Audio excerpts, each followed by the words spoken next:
It's the Eastside Fantasy Football Podcast. Today is November 1st, but we're recording this on Halloween. It's the Halloween episode of the Eastside Fantasy Football Podcast. There's a lot of scary stuff that happened on Sunday. Scary good. I'm joined by my co-host, as always, Joe Briner. I'm Nick Testoni, and welcome back to the show, Sam Smith. Sam, congrats on your new song recently releasing, Unholy. I'm a big fan of it. Any comments on how it's going?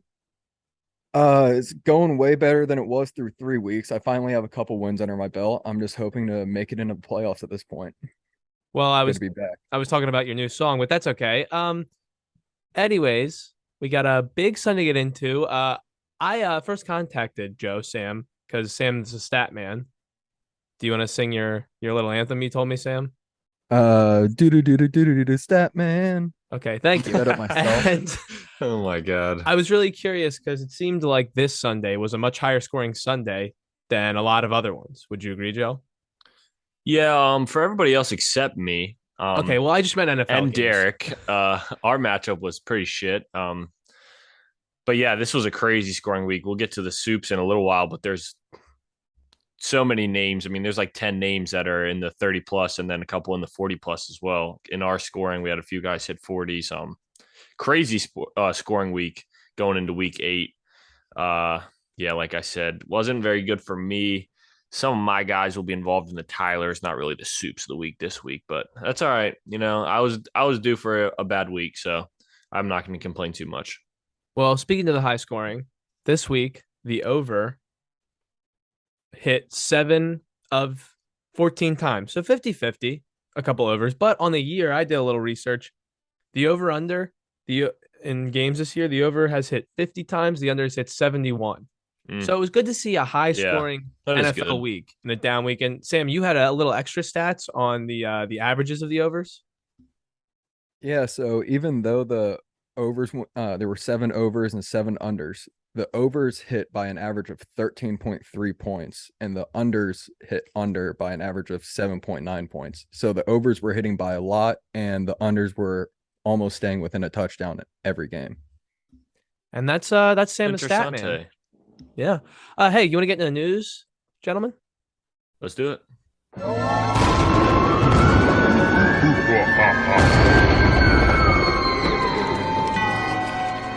Cooper Kupp. Joe, should I let you take this one? This one's sad. Watching it happen really made me upset, considering the game was out of reach. I wasn't expecting Cooper Kupp to not be on the field. I've seen stuff about that on Twitter. He did get rolled up on his last catch of the game. It is an ankle injury. They are qualifying him as day-to-day, saying that he did miss out on major injury, which is good. Definitely good news there, but really just sucks to see. I mean, Cooper Kupp is just a pro's pro. I don't think you've ever really heard somebody say, I hate Cooper Kupp. And maybe unless you're playing against him in fantasy and it's just like in the moment, fuck you. But I love Cooper Kupp with all my heart, and it really sucks to see him injured. Hoping that it doesn't turn out to be too much time miss, if any. See what can happen. I know he really relies on his good route running, so having an ankle injury is definitely going to take a hit to that. Rashad Bateman, foot, same thing. I think it was a midfoot sprain, is what it originally was. Tried to come back. I think he played the first series, didn't play the rest of the game. Will miss a few weeks, is what John Harbaugh said today. So they're going to be out without him for a while, and I really thought the Ravens might trade for a wide receiver because of that, but instead the Ravens today traded for Roquan Smith, the NFL's leading tackler. They sent a 2nd and a 5th round pick in next year's draft to the Chicago Bears. You know, we had that because I'm a Ravens fan, and also into individual defensive players. Roquan Smith is the leading tackler in the league, so he's obviously a big player collecting tackles. Let's stick with the Ravens. Mark Andrews, his shoulder. This was a new injury. He was dealing with, what was he dealing with before? Dealing with a knee, yep. And then he picked up this shoulder injury, didn't play the majority of that Thursday game. And I believe the report was he avoided major injury, but I don't know what that means as of right now. And along with Gus Edwards, who you saw kind of tweaked a hamstring on a run, he's day-to-day. The Ravens are on a bye following this next week where they play on Monday night.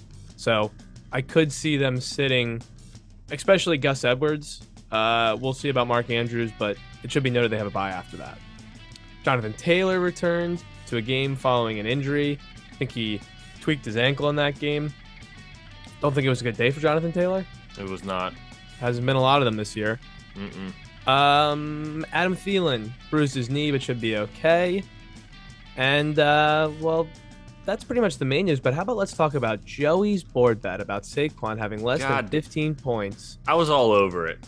And Seattle gives the ball back to the Giants late. Yep, it was Tyler Lockett got the ball stripped from him on like the 4-yard line or something like that, I think, on the Giants side of the field. So, or on their own side of the field, excuse me. And so then they ran 2 plays in from there. Saquon ended up scoring a touchdown. He finished with 15.2 points. He was a sprinkle sit of the week. I said a little sprinkle.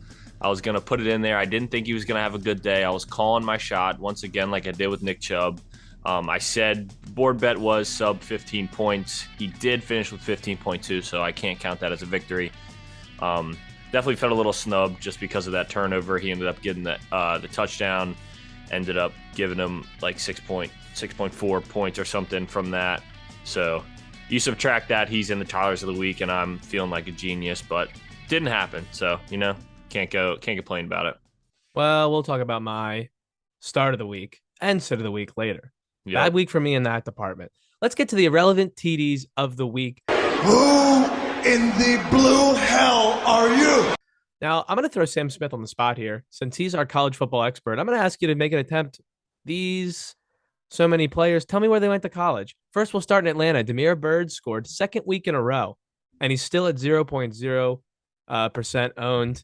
So last week, no one was deciding to chase that. He's owned in no leagues. Any guesses, Damiere Byrd, college, Sam? I don't know why you're doing this to me on a pro fantasy football show, but so if we're just gonna go down this route, no, I have no clue where Damiere Byrd went. Okay, well, we're learning a lot about how much college football you really watch. N'Keal Harry for the Chicago Bears scored 0.1% of leagues. Didn't he go to like Arkansas or something like that? Well, maybe. Miami.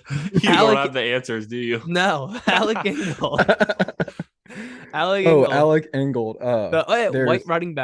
White running back alert. So just let that. There's only one on this list that I know. I mean, just Alec Ingold. I don't know, but I'd have to guess Wisconsin.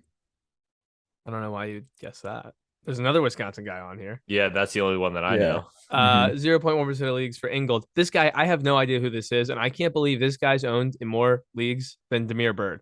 Minnesota's backup tight end, Johnny Munt, scored 0.1% of leagues. Also from Minnesota, KJ Osborne, which is a pretty big name, but he's only owned in 2.3% of leagues. Pittsburgh's Derek Watt, 0.1% of leagues. Sam? What? KJ Osborne? No, Derek Watt. Come on. Oh, Derek Watt. I don't know. We literally just like. Did he go to Wisconsin with the guys? Yes. Oh, okay. Yes. Derek Watt isn't even on my sheet. You sent me the wrong PDF. No, it's updated. Oh yeah, it wasn't finished yet. You're welcome. Philadelphia, Zach Pascal. I didn't realize he was still in the league, let alone playing for the Eagles. 0.1% of leagues. And then Green Bay, Samori Toure. I don't know who this is either, but he scored, and he's owned in 0.1% of leagues. I wish it was Samori Toure. That's what I thought you were about to say. Isn't that what I said? Well, you said Toure. So I don't know how it's pronounced. It could I don't be know Samori either. Toure. Maybe it is, but Samori Toure sounds kind of cool. Well, nonetheless, he scored a touchdown. And on that Green Bay team, it really not the people you wanted. Romeo Dobbs, Sam Smith. Romeo Dobbs. Yeah. Romeo Dobbs is a dude. Oh, I was right about N'Keal Harry. He did go to Arizona State. Oh, I'm glad you researched it. You said Arkansas. Oh, yeah, you did. You did say Arkansas. Fucking idiots. You can get it by one host, but not two. Yeah, let's get into the soups of the week.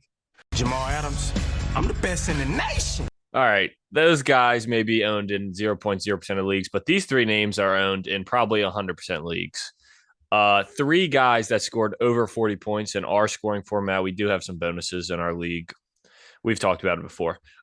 Christian McCaffrey, Alvin Kamara, my start of the week, and I did guarantee a touchdown for Alvin Kamara, and he got you 3. And A.J. Brown. All these guys just went absolute nuclear, 40-plus points. I think CMC led the way with 42 maybe, and the other two were right around 40, 41. Yeah, he had the triple crown basically of a single game. He passed a touchdown, he caught a touchdown, and he rushed a touchdown. Um, yeah, I wish he could have shared some of those. I wish those three guys they scored a combined 9 touchdowns between the three of them. I definitely could have used some of those this week.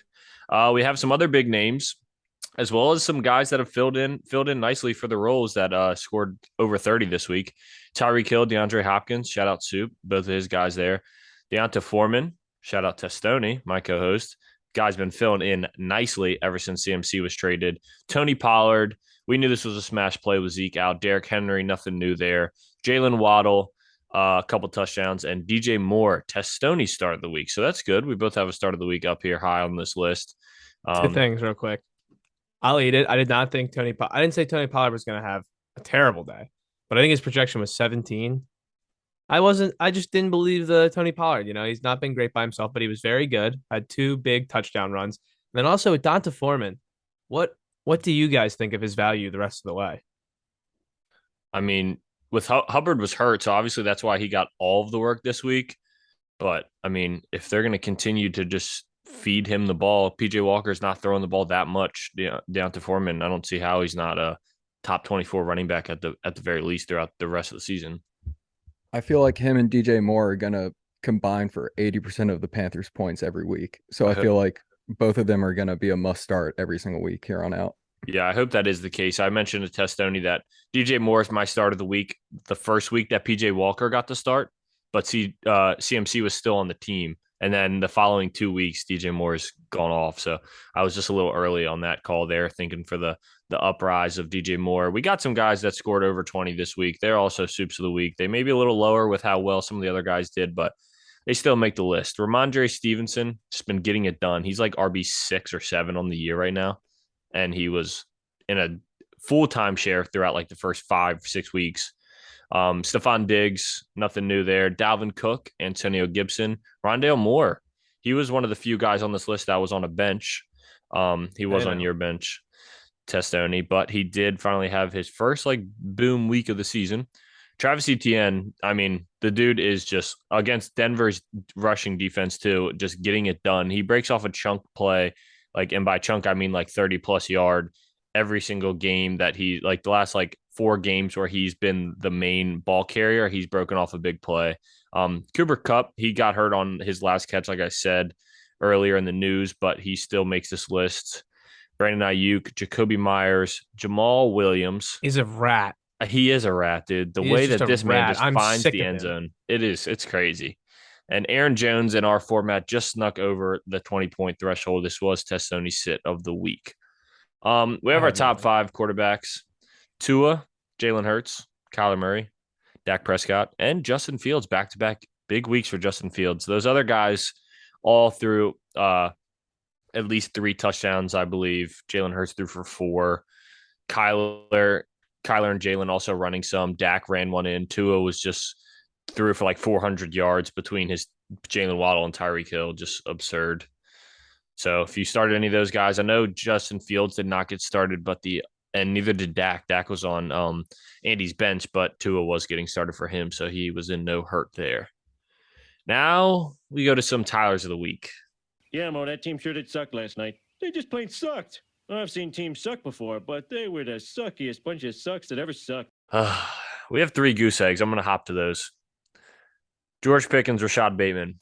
Testoni start of the week, George Pickens. My sit of the week, Rashad Bateman. Both found 0.0. I got a little help with the injury, obviously, Rashad Bateman. That's why I threw in the Saquon Barkley sprinkle, which that didn't really turn out. He wasn't on this Tylers of the week, but at the same time, not a huge week for Saquon Barkley. The other 0 on the week that's on here, I put Daniel Carlson on here because, golly, the Raiders offense stunk. They didn't even give Daniel Carlson a chance to kick the ball.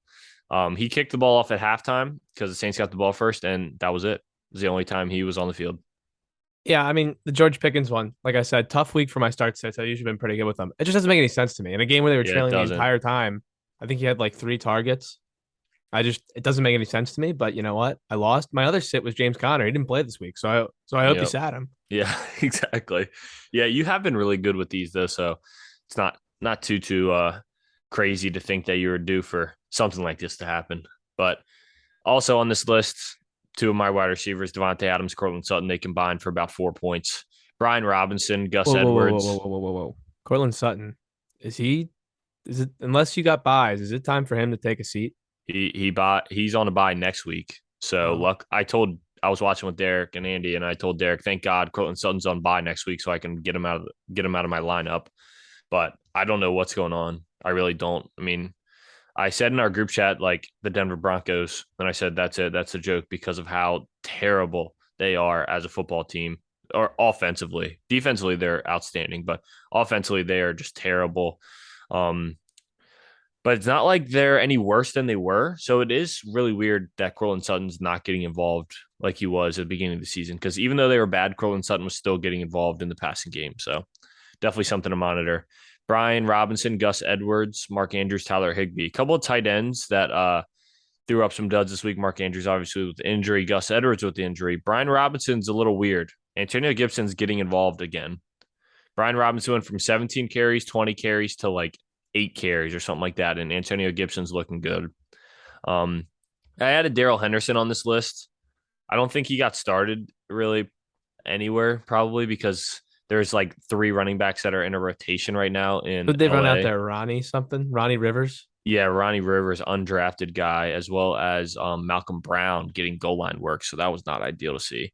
Deontay Johnson, another Pittsburgh wide receiver on this list. Christian Kirk, David Montgomery, Josh Jacobs.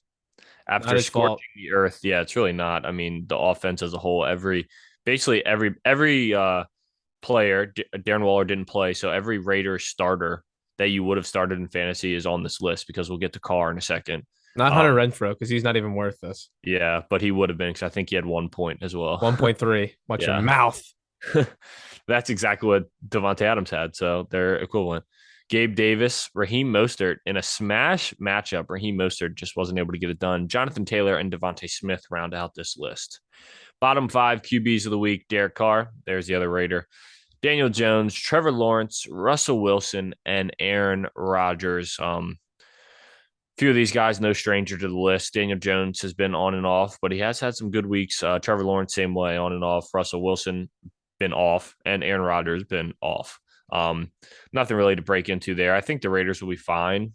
Just to mention that, I don't really think that this is going to be a common occurrence. It was just a really weird game where New Orleans went out early and then the garbage time didn't happen. And every once in a while, a team gets shut out and it just happens. So I'm trying my best to just think of that.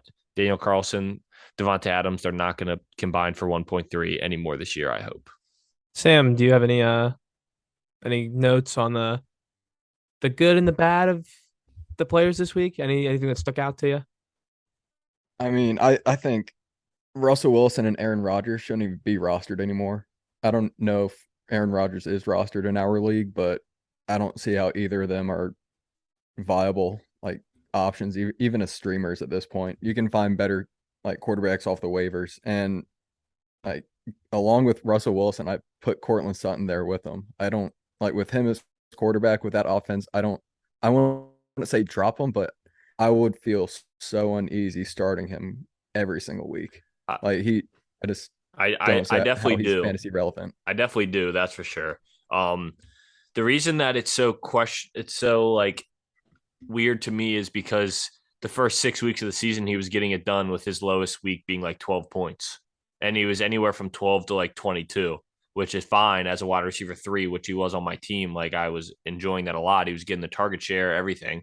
And then something's happening. So I'm really hoping after the bye week that really flips around. They get a little bit of something figured out because I do think this team needs this bye week pretty big.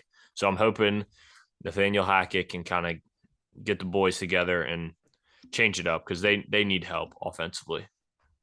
Jerry Jeudy's getting it done though, huh?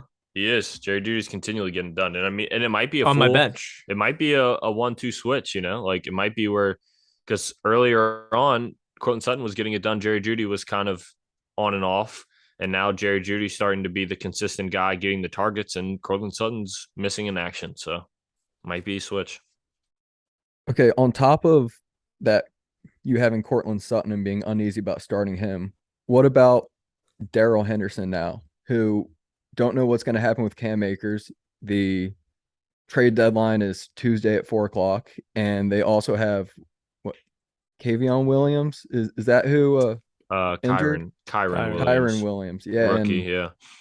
and there was some talk in preseason about him having a role in this offense. So now that seems like a pretty crowded backfield. Yeah, no doubt. I don't know how you can feel comfortable starting Daryl Henderson right now. I Also think, talk about them trading for Kareem Hunt. yeah, I mean, which would be kind of awesome, to be honest, because I feel like they just need somebody that can be back there and be the guy. Daryl Henderson had been getting it done in the past, so it's a little surprising that they're so quickly to move off of him because they're rotating in multiple guys. So I don't think he's somebody that should be dropped because you never Yeah, know neither what do could I. change. But at the same time, he's definitely not somebody that you can start with any sort of confidence right now.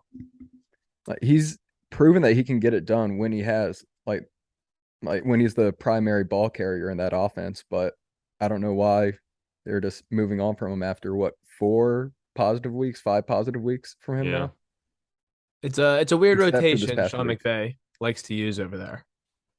And by the way, they're not winning games. Nope. So No, It's they're not not. working.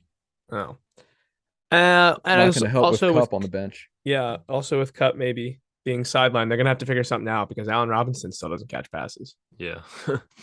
Doesn't All even right. get targets. No, and let's get into our fantasy matchup recap. Joe, you can take it away. I will say, back in week 1 or week 2, Sam Smith really gave me the business about my calls or something I said on this podcast, and I said, guess or something happened. It was week 8 bulletin You board said I got material. fleeced in my trade, That's what happened, and then you and got I got mad. Christian Kirk and Brees Hall and gave up Aaron Jones. What did they do this week? Uh, What did Aaron Jones do this week? Damn. okay, if you want to just look at week 8, Well, bulletin board material What did week Brees 8. Hall do We're this week, playing. Sam? I'll bulletin spoil it. board, Me and Sam are playing each other this week, and I'm having my bulletin best board. week ever, and I still might not win. So go ahead, take it away, Joe. Yeah, quickly before I hop into the matchups, Sean McVay said there's soft tissue swelling in Cooper Kupp's ankle, but he avoided any structural damage. So that's a good sign. Obviously, the swelling is bound to happen when you get your ankle rolled over like that. So just a little update. I just saw that on Twitter. Little fantasy matchups here. Me versus Derek. We're gonna get there first. I'm currently 5-2. Derek's currently 4-3. I'm sitting at 113. That's my final. Derek has 107 right now, and he has Joe Mixon to play tonight. By the time you're hearing this, you'll already know if it's over or not. The ESPN app gives me a 12% chance of winning. Very doubtful. He scored less than this. He needs 7 points. So he scored less than 7 one time so far this year. So very I guess it's possible, but very unlikely. I'm highlighted here by Stephon Diggs and Ramondre Stevenson, and that's really it. Cortland Sutton, Devontae Adams, and Daniel Carlson combined for 4.5 fantasy points on my team. So that was really where I took a hit, considering their projections are much higher, and just a bad week there. On the flip side, Derek doesn't have a single 20-point guy, but he just kind of scraping away, to be honest, and he's facing a team that really shit the bed as well. So I mean, I'm not like trying to down Derek's team. I think he would agree he didn't have a great week either. Obviously, Gino got him 19. Tyler Lockett, the late touchdown, which actually meant a lot at the time. I didn't care because I thought it was over, but that late touchdown went from like I was like a 9 or 10 point play, I think. So that was actually huge. Tyler Lockett 16, Evan Ingram for 15.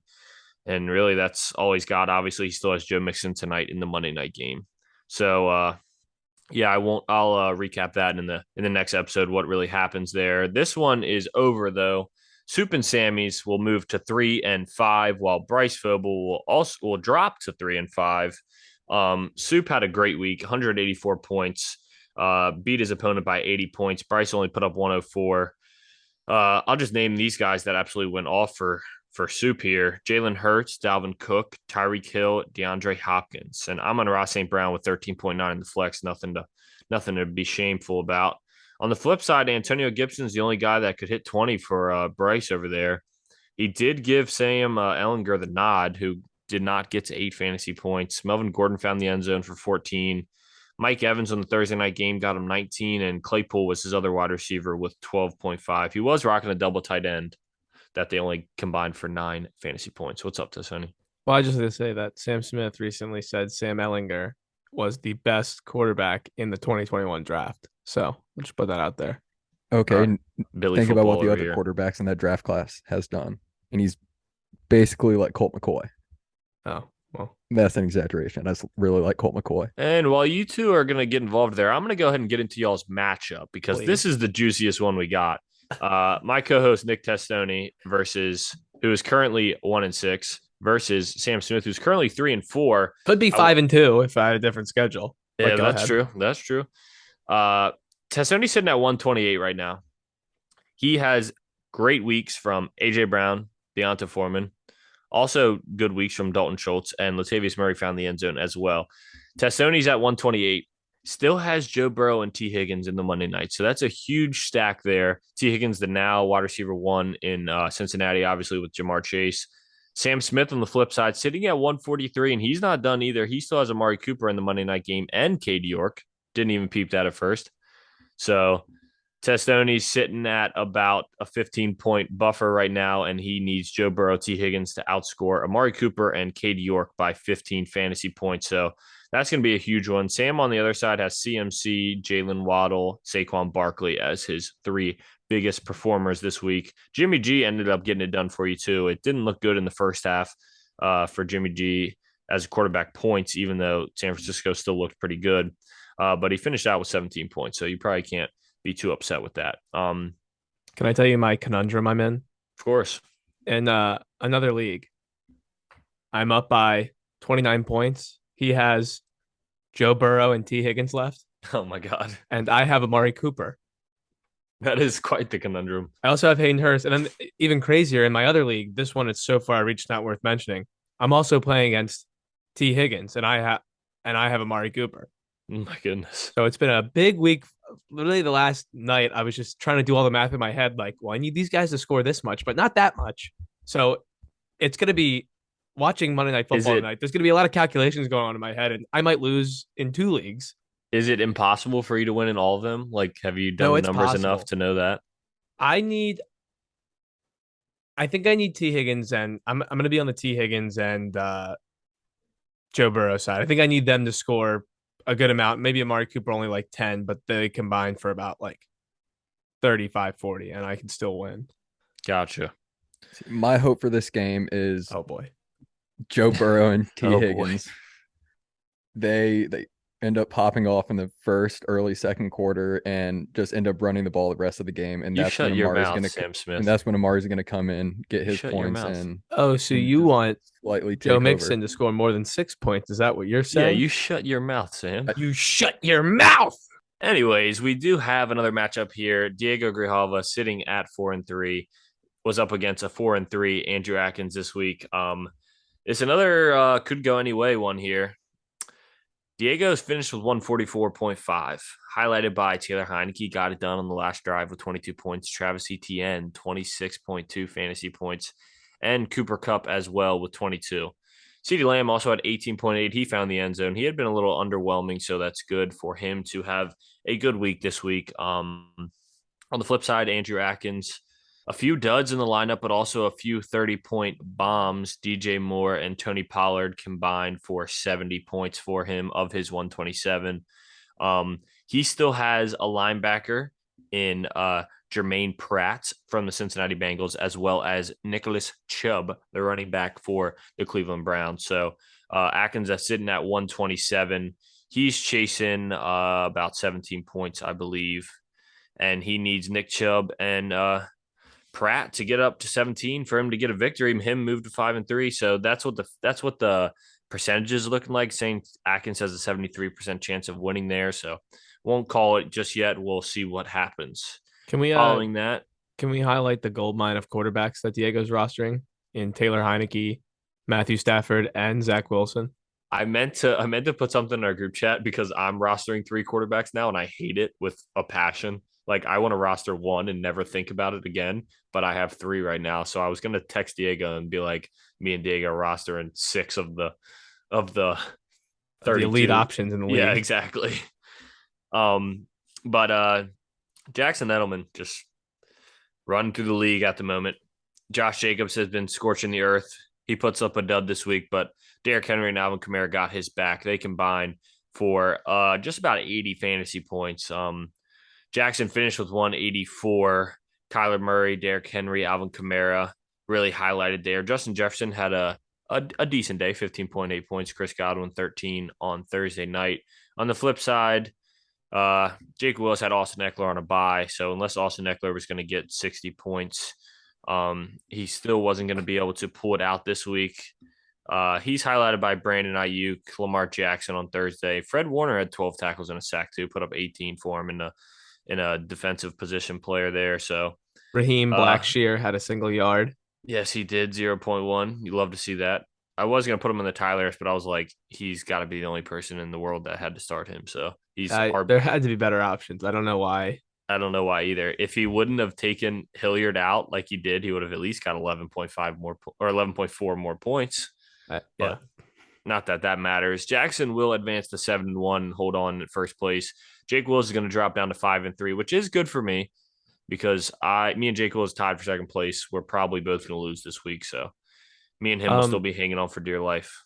So Jackson, by the way, is on his revenge tour right now. He has put a whooping on the last 2 weeks of two of the biggest people who were in on that veto. And my sources recently have told me that trade that received the veto will be attempted this week once again. Damn, so bring on the controversy. It's going to be a big week in the group chat. That will be a big week in the group chat. Oh my goodness. Yeah, I mean, I guess now's as good a time as ever, considering Josh Allen didn't get 20 fantasy points for the first time in forever. So, and it makes you think, if that trade can be tried again, why not Sam? Why don't we try Saquon? I'll get Tyler Conklin back.